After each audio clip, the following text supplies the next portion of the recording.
Well, hello everyone from Somerset County Library. So excited you guys are here on this beautiful Monday morning. Kind of hot, right?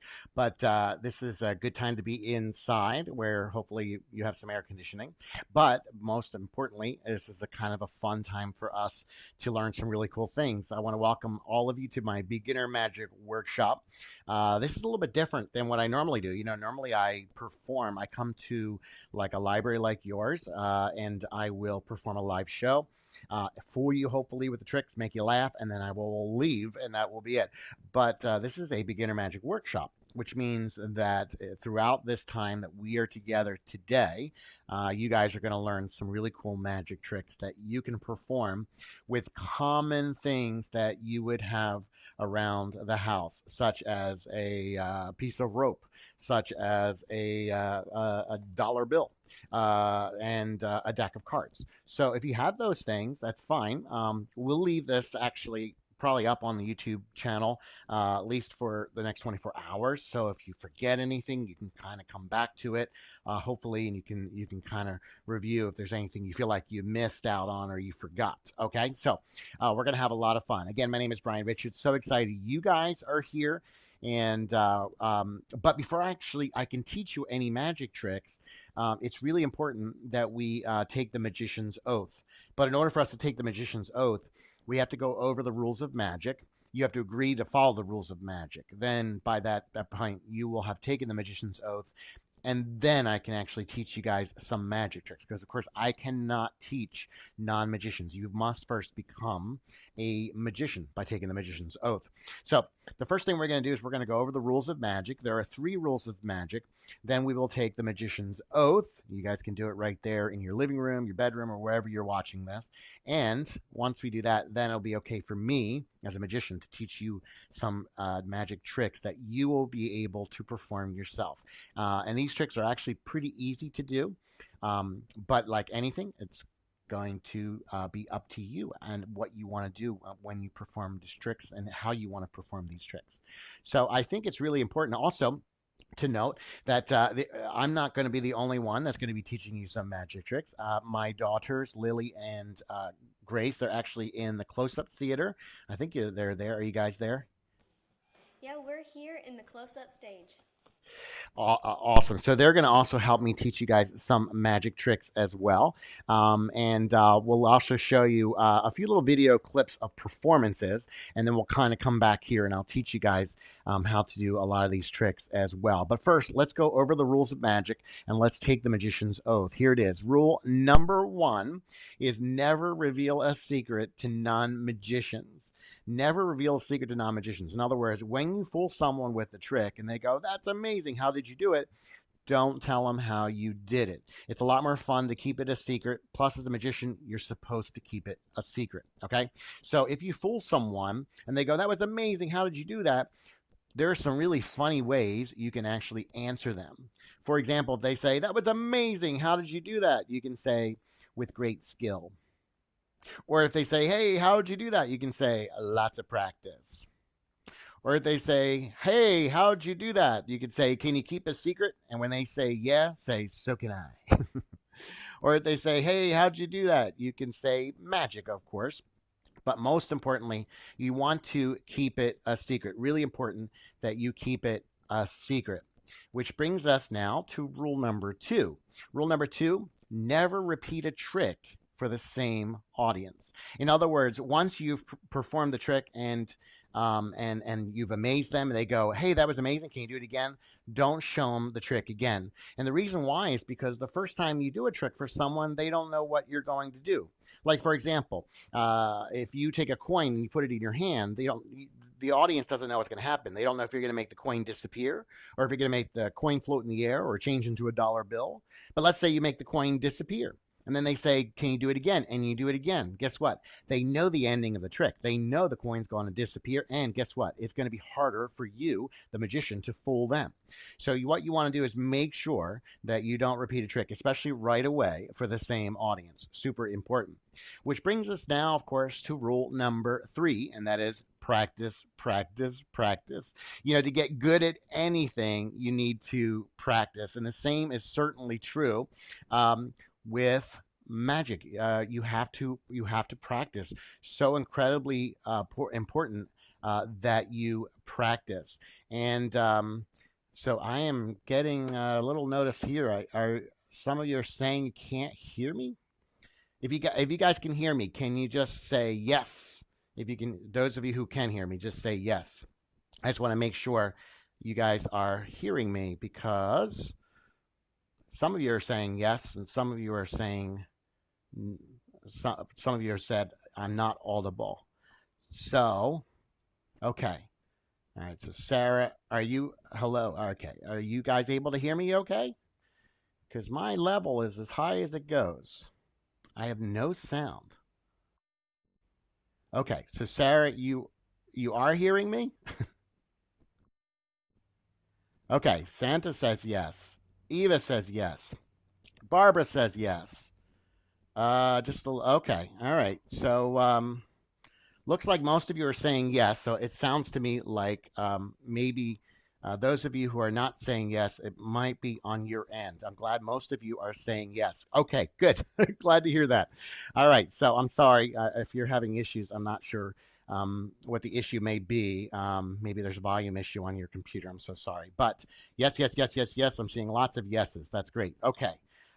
Anyway, so practice, practice, practice. With magic, you have to practice. There's 2 things you have to practice with magic. The first thing you have to practice is what you do with your hands. Really important. There's sometimes sleight of hand involved. You need to be able to do that. But more importantly than that is what's happening right now, what's coming out of my mouth. And that, of course, is talking. What you say when you perform the trick. That is like super, super important. In fact, it's actually the most important part of magic. What you say when you perform the trick is the most important part in magic. So it's what we call your presentation. So when you practice these tricks, it's really important not just that you go through the motions, but that you also practice what you say when you perform the trick, because that's actually what makes it entertaining and fun. In fact, I'm going to let you on the greatest secret of magic right now. Here it is. If you make it your goal to fool your audience, guess what? You will hardly ever fool your audience. But if you make it your goal to entertain your audience, to make them laugh, to give them a good time, guess what? You will fool them every time. So make it your goal to entertain, to engage your audience. That's the most important thing. And that's actually what will make it fun. So again, here are the 3 rules of magic. Number 1, never reveal a secret to non-magicians. Rule number 2, never repeat a trick for the same audience. And rule number 3, practice, practice, practice. So now that we've gone through the rules of magic, we need to take the magician's oath. So if all of you will raise your right hand, no, the other right hand. Yeah. Okay, good. Okay. All right. Repeat after me. I state your name. No, I didn't mean to actually state your name.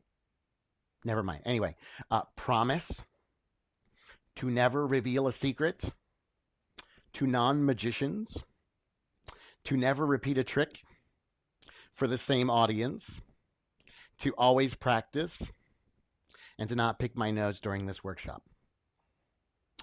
Okay, you are officially magicians, which means now I can teach you guys some magic tricks. So the first trick I'm going to show you, I'm going to go into the theater, or I'm going to show you a video of me performing the trick in the theater with my wife, Leah, because I need a volunteer for this trick. Then we'll come back here and I will teach you guys how to do this trick. So check this out. All right, here's a really cool trick you can do with just a regular, ordinary deck of cards. So, Leah, I'm going to have you take this deck and you're going to cut it into 4 piles. Now, they don't have to be like perfectly equal piles, but if you could just cut them into 4 piles, that would be awesome. 1, 2, 3, and 4. Excellent. Now, I got to say that when you cut the deck, the way you handle the cards made me think that maybe you're a magician. Are you a magician? No. Are you sure about that? Yes. I don't know. Because I have a feeling you were trying to make me look bad. Just kind of show me up a little bit. So I'll tell you what, you know what? I'm going to further shuffle these up by shuffling 3 cards at the bottom. And then I'm going to shuffle 3 cards across. And I'm going to do actually the same thing with this pile. Shuffle 3 cards at the bottom. And then 3 cards across. Because I have a feeling you were really trying to make me look bad. That's just my guess. I'm going to shuffle 3 cards to the bottom. And I'm going to shuffle 3 cards across. And then finally, pile number 4, I'm going to shuffle 3 cards to the bottom. And I will shuffle 3 cards to the bottom. Because if you had your way, I have a feeling you were going to make it so that there was an ace on top of every pile. And I'm not going to let you get away with putting an ace on top of every...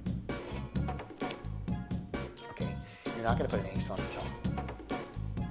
Okay, that's not funny, because you're not supposed to... All right, if this is the ace, I am never, ever going to do cards with you again. Okay, I am never playing cards with you again. All right, so this is a really great trick. This is called the 4-ace trick, and I'm going to actually show you guys how to do this trick. What I'm going to do is I'm going to switch over to a different camera angle here, and so you can see I have a deck of cards here, and to do this trick, what you basically need is just a regular, ordinary deck of cards. But there's one thing you have to do ahead of time, and what you have to do is you have to take your 4 aces out, and you have to put them on top of the deck. Now, if you're missing an ace, that's okay. You can use 4 kings or 4 queens. But if you use 4 kings, just don't call us the 4-ace trick. Anyway, so, all right, so the 4 aces, they start off on top of the deck. I had that already set up ahead of time. So now what you're going to do is you're going to ask a volunteer to cut the deck into 4 piles. Now, whenever they cut the deck into 4 piles, those 4 aces are going to be on top of one of those 4 piles. And it's really important that you remember, or that you pay attention to where the top section of the deck goes. In other words, where are those 4 aces? So if they were to cut the deck like this, 1, 2, 3, 4, are the aces on top of 1, 2, 3, or 4? they're on top of 4, right? The 4 aces are right here on top of pile number 4. Now, another way that they may do it is they pick up the pile and they cut off the top of the deck. So they go 1 here, and then they go 2 here, 3 here, and 4 here. Where are the aces? Are they on top of 1, 2, 3, or 4? They're on top of 1. Okay. So your job when they cut the deck into 4 piles is to follow where do those aces go. They're going to be on top of 1 of the 4 piles. Now, your job is no matter where they are, your job is to make sure they end up on one of these end piles. If they're in the middle piles, you just can pick them up, square them, and adjust the piles or something like that. But you want the aces to either be on top of this pile or on top of this pile. It doesn't matter which. Now, since the aces are here, what I'm going to do is just to show you how this works out mathematically, I'm going to actually flip them face up. That way you can see kind of how this works. Normally they would not be face up, but this will help you to understand how this works. What you're going to do is you're going to pick up pile number 1, the opposite pile, and you're going to, so if the aces are here, you're going to start here. The first thing you're going to do is you're going to shuffle 3 cards to the bottom. So you're going to shuffle 1 to the bottom and 2 to the bottom and 3 to the bottom. And then what you're going to do is you're going to shuffle 3 cards across by putting 1 on top of every pile. And by doing that, what have you done?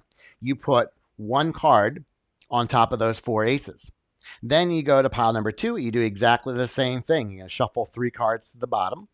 And then what you're going to do is you're going to shuffle 3 cards across. You're going to put 1 here, 1 here, and 1 here. So what's now happened? There's now 2 cards on top of those 4 aces. Then you get to pile number 3. You do the same thing. Shuffle 3 cards to the bottom.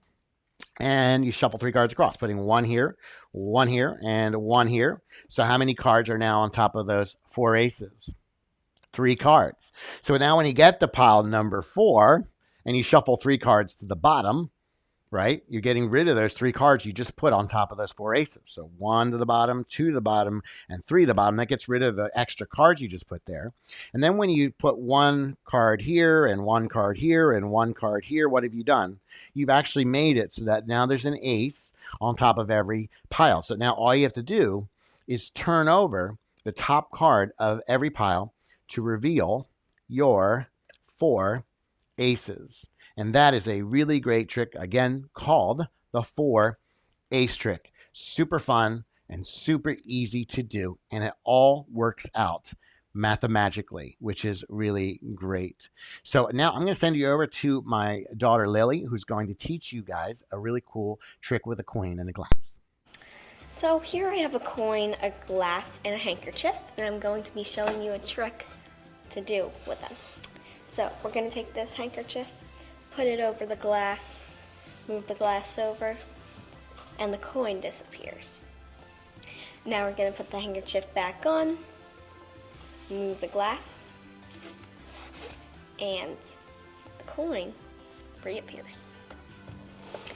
So, to do this trick, you're going to need, of course, coin, instruction paper, glass, handkerchief, and a secret circle of construction paper to put under the glass. To make this, you're going to probably trace the lid of the cup and cut it out. You could use your mom or dad's help on that. Use some tape to put it on. I would suggest clear tape. And whenever you put the glass over, it looks like the coin disappears. So when you perform this trick, you need to take the handkerchief, place it over the glass, move the glass over the coin, and it looks like the coin disappears. To do this, to make it reappear, just move the glass over, it comes back. So that's a really great trick that you can actually perform, again, with just a glass. And all you have to do is a little bit of prep, but it's a great trick, a great illusion that makes it look like the coin is disappearing underneath the glass, which is really, really cool and super, super fun. So Lily, thank you so much for sharing that trick. By the way, I just want to let you know that after this workshop is complete, there is a Google Meet and greet, on Google Meet, I should say, but like a meet and greet. I'll be happy to answer any questions you guys may have. So make sure you click on a link that the librarians have given you, and because I'd love to meet you guys and chat and answer any questions that you may have. But here's a great trick you can do with just a regular, ordinary piece of rope. Check this out. This is really cool. What I'm going to do is I'm going to make a knot kind of like this, and we're going to try this. Check this out. Make it disappear just like magic.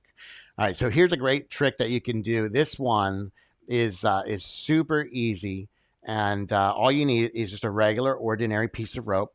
The other thing you need is poster putty. That stuff you use to hang a poster, let's say, on your wall. And if you have white rope and you can get white poster putty, that's the best thing. So what you want to do is you want to take a little bit of poster putty. You want to put it about, like I have this piece of rope, it's about 4 feet long. And then I have like poster putty that's probably maybe 1 foot away from one of the ends. Okay. So here's what you're going to do. What you're going to do is you're going to make a little loop and you're going to stick it onto the poster putty like that. So if you were to let go, it would stay there. You're just going to kind of stick it on there, but you don't let go. Then what you're going to do is you're going to grab one of the bottom ends, the bottom end that's the longest end, and you're going to push it through the loop, and you're going to push it away from you. And then what's cool is you can let go, and actually what it does is it kind of creates that like pretzel looking thing that looks like a knot forming, and all you have to do is just pull it apart, and to everyone's amazement, the knot will disappear. So again, let me just show you this. Again, here's where the poster putty is. You're going to put it about 1 foot or so away from the end. You're going to make a loop, kind of pushing it on there like that. You're going to take the bottom long end. You're going to go through the loop away from you. Then you can let go for a moment. Let this kind of sink in. It looks like a knot forming. All you got to do is pull it apart.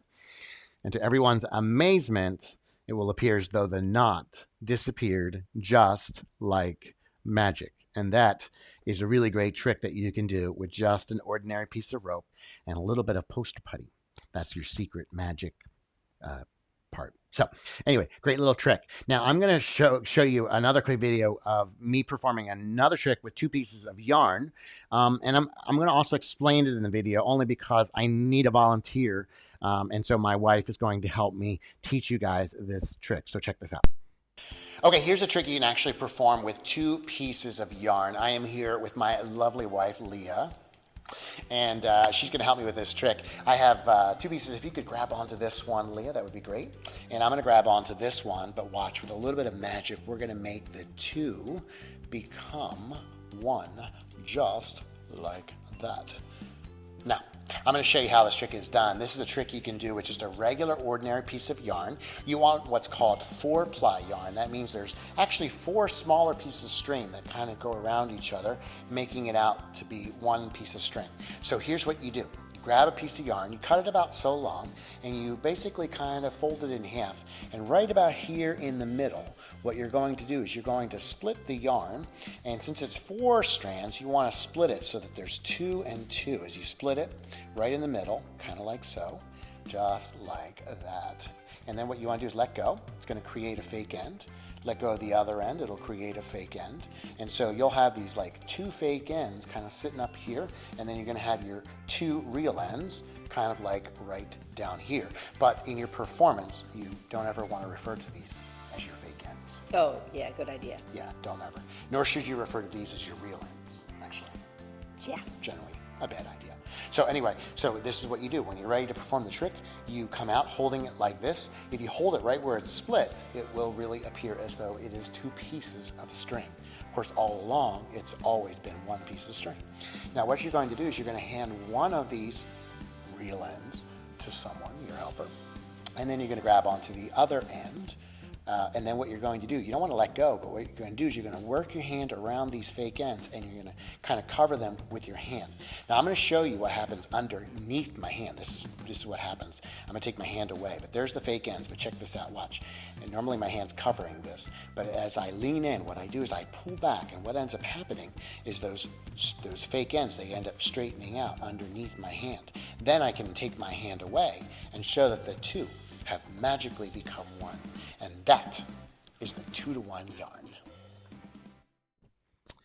that's a really great little trick that you can do. I kind of fibbed. I said 2 pieces of yarn, so it was always 1 piece of yarn.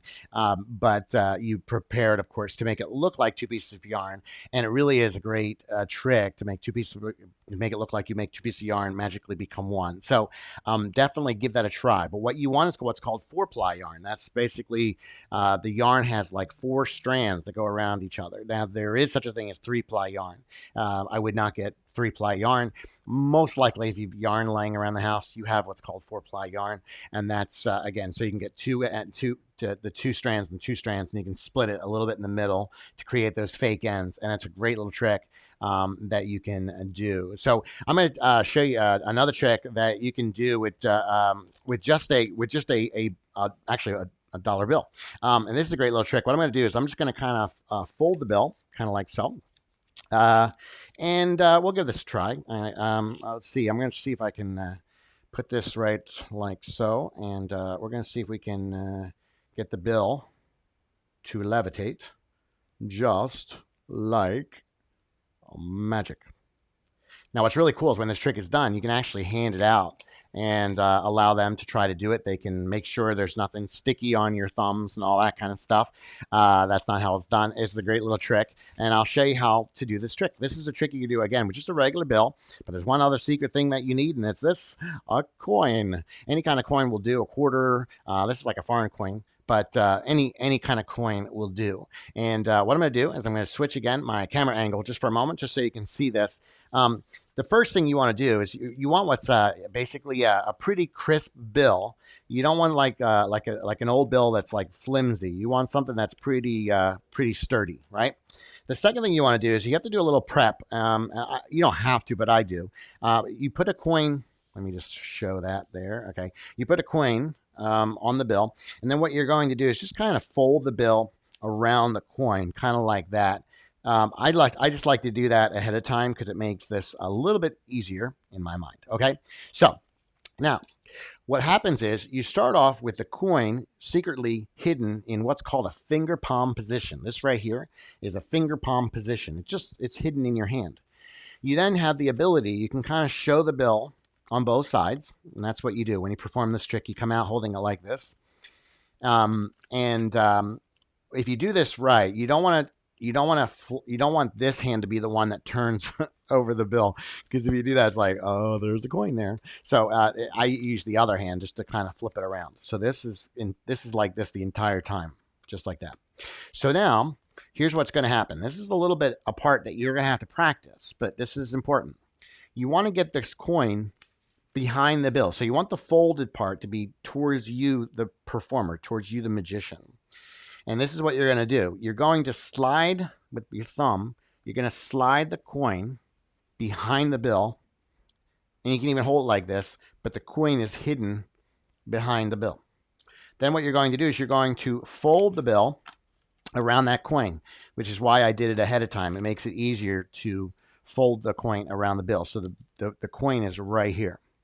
Then you want to flip the bill so that the folded part is facing down, not facing up. The folded part is facing down. Now, you rest it on both thumbs, and here's what you're going to do. You're going to actually take the one thumb away, and it's going to look as though it is levitating. Of course, it's the weight of the coin that is actually making it look, or I should say, it's the weight of the coin that's actually keeping it on your thumb. But you can kind of go like this, like showing there's no strings attached. And if you practice this, it takes a little bit of practice because it's a balance issue, but you can kind of spin it around a little bit. Just be careful. And the nice thing about doing that is that it shows that it's just not like stuck to your thumb. And then you can grab it, turn it this way, and watch what happens. What I do is I let the coin just kind of fall out into my fingers, all right? And then I open up the bill, and I hand it out, and they can try to do it themselves. And of course, they can't do it themselves because they don't have the coin. So it's a great little trick. They can try all they want. It will not stay, of course, on their fingers. They can examine your thumbs to make sure there's nothing sticky on there. And that really is a great trick that you could do with just a dollar bill or a $5 bill or a $10 bill or $1,000 bill. I don't know. Do they make it? I don't think they make $1,000 bill. But anyway, you could do that with any bill that's crisp and a secret coin, and that's a great trick called the floating bill. Now, once again, I'm going to go over to the close-up theater with my daughters. They're going to teach you another trick that you can perform with just a regular, ordinary deck of cards. So I am here with my sister Grace. Hi. And we're going to be teaching you a trick that is a pretty fun one that you can do with a deck of cards. Okay, so Grace, could you pick a number between 10 and 20? 11. Okay, so I'm going to put down 11 cards. 1, 2, 3, 4, 5, 6, 7, 8, 9, 10, 11. So, with these 11 cards, I want you to take the number 11 and add its digits together. 2. Okay, you're good at math. So, 1, 2. So, memorize this card. Okay. Okay. So I'm going to lose it into the deck. I'm going to try to find it again. Okay.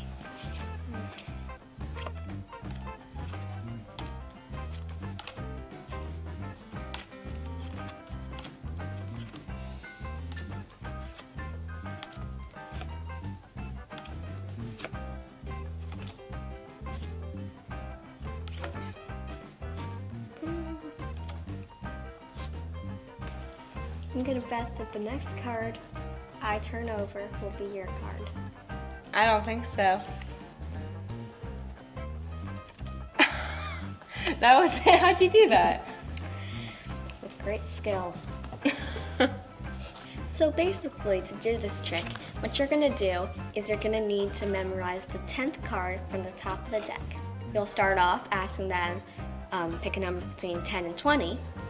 They can actually pick whatever number in between there. And let's say they pick 16. You can put 1, 2, 3, 4, 5, 6, 7, 8, 9, 10, 11, 12, 13, 14, 15, 16. Then you'll ask them to add up 2 digits together, which of course in this case would equal 7. And you put down 7 cards. 1, 2, 3, 4, 5, 6, 7. So this 7th card is going to be the one that you memorized.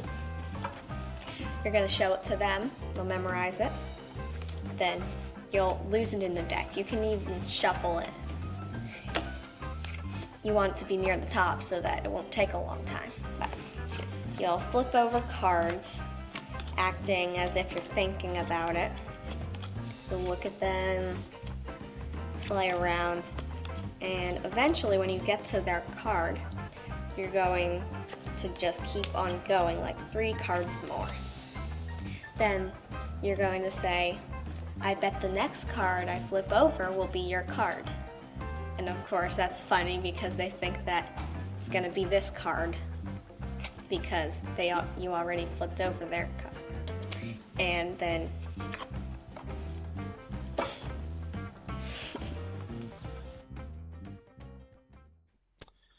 So that is a really great trick that you can do. And again, it's always the first thing you have to always do is memorize the 10th card down from the top of the deck. 1, 2, 3, 4, 5, 6, 7, 8, 9, 10. Whatever that card is, in this case, the 2 of hearts, whatever that 10th card down from the top of the deck, that's going to be the card that they choose. So you got to memorize that ahead of time. And then you ask them to pick a number between 10 and 20. Now, they can't pick 10 or 20, but they can pick 11 all the way up to 19. Now, what happens is when you count the cards, what you're doing is you're basically reversing the order of the cards. So if they choose 12, or let's just say 12, yeah, let's say they choose 12. You're going to count down 12 cards. 1, 2, 3, 4, 5, 6, 7, 8, 9. This is the 10th card that you memorized ahead of time, of course. That's 2 hearts. 10, 11, 12. Then you get rid of the rest of the deck. You pick up the pile you just counted as you reverse the order, and then you take the 2 digits of whatever number it is. In this case, 12 is 1 and 2, so 1 plus 2 is 3. 1, 2, and then you show them 3.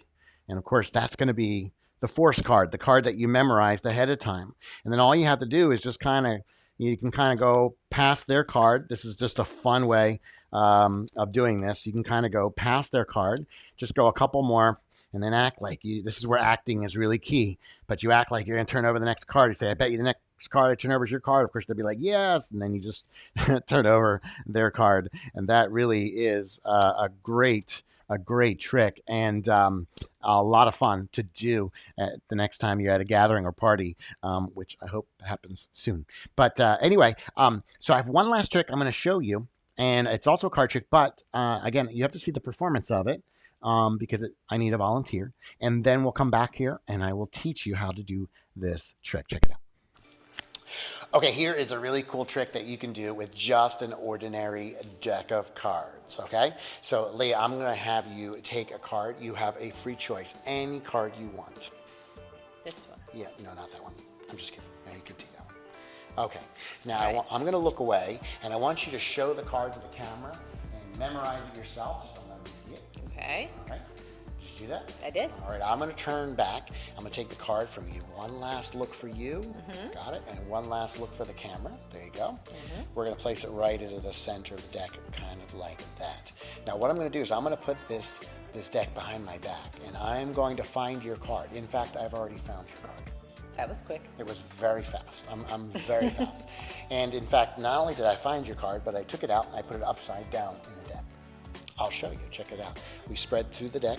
And there's one card, and only one card, upside down in the deck. Your card was the 4 of clubs. Yep, that's it. Awesome. Okay, this is such a great trick, and I always like to end my workshop with this one because it really is. It's such a really strong trick, and it's going to make you look pretty amazing by performing this trick. Okay, so I'm going to go once again to my overhead camera, and I'll put me up here as well. There we go.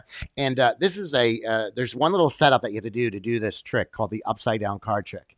The first thing you have to do before you're in front of the audience is take your bottom card, whatever it is, flip it face up and put it on the bottom of the deck. So your entire deck is face down, except for one card. The bottommost card is face up, okay?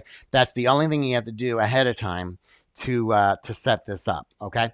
Now, to do this trick, what you're going to do is when you're ready to perform, you're going to come out holding it like this, and you're just going to make sure they can't see, by the way, the upside down card on the bottom. You just want to hold it down, and you're going to carefully spread the cards and allow them to choose a card. Now, be careful when you spread the cards. Don't get too close to the bottom because you don't want them to see that there's a card that's face up on the bottom of the deck, okay? So what you want to do is you want to very carefully spread the deck, allow someone to choose a card. Usually they will choose one from the middle. So let them choose a card, and then you just kind of carefully gather it together. So there, in this case, it's the King of Hearts. Now, what you're going to do as the performer is you are going to turn around to allow them to look at and memorize the card. And this is even a good thing to do when you're performing for a whole bunch of people, because you want them to not only look at their card, but you want them to show it to others. So it's perfectly natural for you to turn around and be facing the opposite direction while they're looking at and memorizing their card. But when you do that, in other words, you keep the deck in front of your body. When you turn around, this is what you're going to do. This is not done in front of the audience. This is when you turn around. What you're going to do is you're going to take the deck and you're going to flip it around just like that. Okay?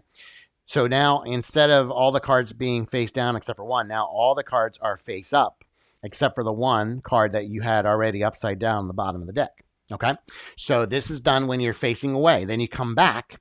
You're gonna take the card from them, keeping it facing away from you, and you're gonna very carefully put it into the deck. Now, to the audience, it looks like you're losing their card amongst all the cards that are face down, but in reality, you are placing their card in the opposite direction of pretty much all the cards except for the one that's sitting right now on top.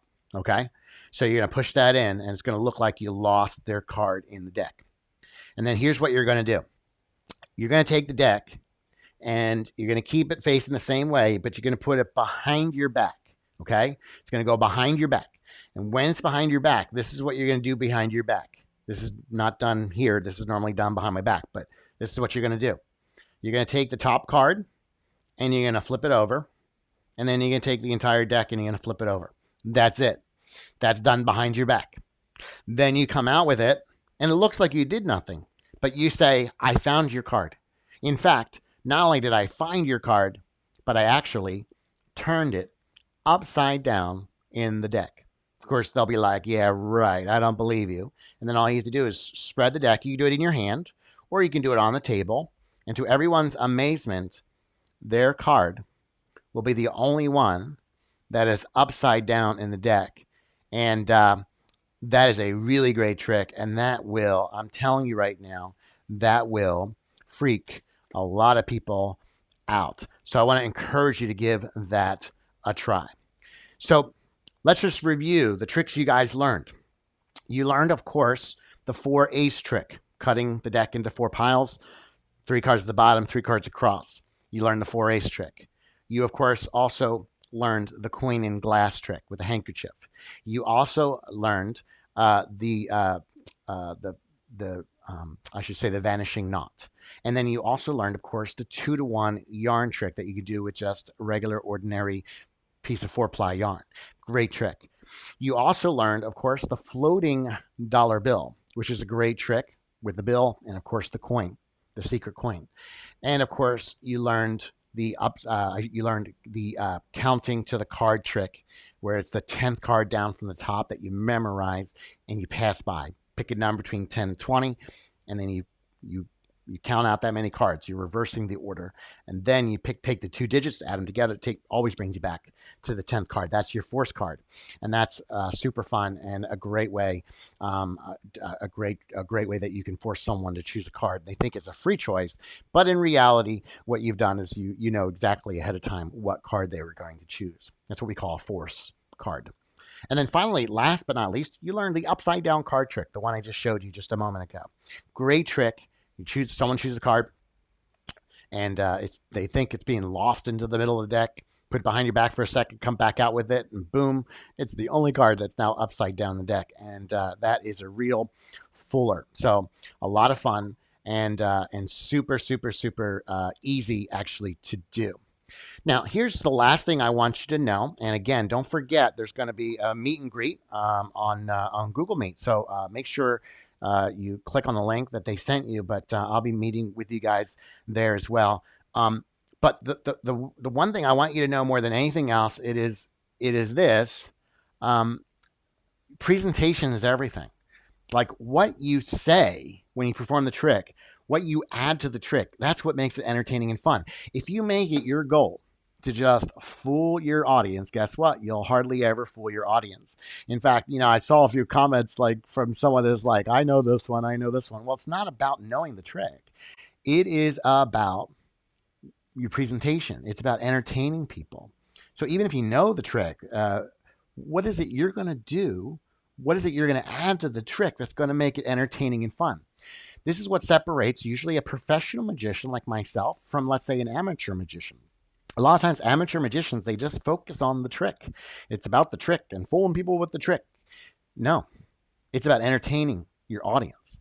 Your goal is to entertain your audience, not necessarily to fool them, but to entertain your audience. What are you going to say when you perform the trick? Are you going to do the trick as a mime? Are you going to do it to music? Or what about your facial expressions? Think about yourself as an actor. Those are all the things that matter more than the trick itself. Do all that you can to focus on entertaining and engaging your audience. That's the most important thing. If you make your goal to fool them, it's just a puzzle. And puzzles, after a while, kind of get a little boring. What you say when you do the trick, what you add to it, that's what makes it fun. So I hope you guys had fun, and I most importantly hope that you will use these tricks to go out and entertain the world. Make it fun. Make this world fun. Find ways to make people laugh, because people need to laugh. What are you going to say when you do the trick? How are you going to perform the trick? Watch yourself in a mirror, do all that you can to make it entertaining and fun. And I promise you, in the end, you actually will fool your audience. So I hope you guys had fun, and I look forward to meeting hopefully many of you on Google Meet in just a minute or so. All right. So I hope you guys have a fantastic, fantastic, fantastic rest of summer, those of you who are not able to be a part of the Google Meet. And I'll see you soon. Take care.